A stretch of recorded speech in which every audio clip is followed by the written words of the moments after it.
এই বর্ষার বৃষ্টি ভেজা সকালে বেরিয়ে পড়লাম হাওড়া ব্রিজ দিয়ে আমরা শিয়ালদার উদ্দেশ্যে। 7:30 ক্যানিং লোকাল আছে শিয়ালদা থেকে, এবং আমরা সেই ক্যানিং লোকাল ধরেই আজকে যাত্রাপথ শুরু হবে। এরপর দেখা যাক আকাশ কেমন সারাদিন থাকে আমাদের। ট্রেনে চেপে পড়লাম। ট্রেনে চাপার সাথে সাথেই দেখলাম মেঘ ভরা বৃষ্টি শুরু হয়েছে।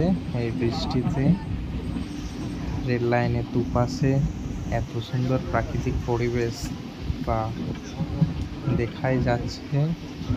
আমাদের সব যতদূর চোখ যাচ্ছে জমিগুলি পুরো জলে ডুবে গেছে, মাটি পর্যন্ত দেখা যাচ্ছে না। এই বর্ষায় এত বৃষ্টি হয়েছে এইদিকে, আকাশে এখনো প্রচণ্ড মেঘ রয়েছে। তারপর থেকে আমরা আর একটুক্ষণের মধ্যেই আশা করি আমরা ক্যানিং পৌঁছে যাব। তবু আকাশে টানা বৃষ্টি হয়ে যাচ্ছে, খুব সুন্দর লাগছে এই এরই মাঝে এরপর মনে হয় মাতলা নদী পার করবো আমরা। হ্যাঁ, মাতলা নদী আমরা পার করছি এখন।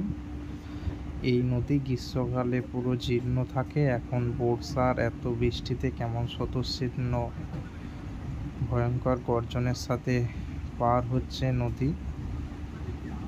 আবার সেই দুদিকে প্রাকৃতিক সৌন্দর্য।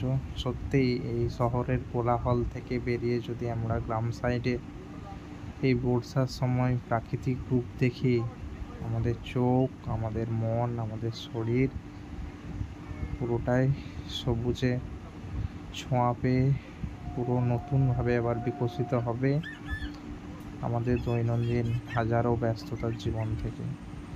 তাই মাঝে মাঝে এরকম প্রকৃতির আসল রূপ, প্রকৃতিকে চিনতে হলে একা একা বেরিয়ে যাওয়া দরকার।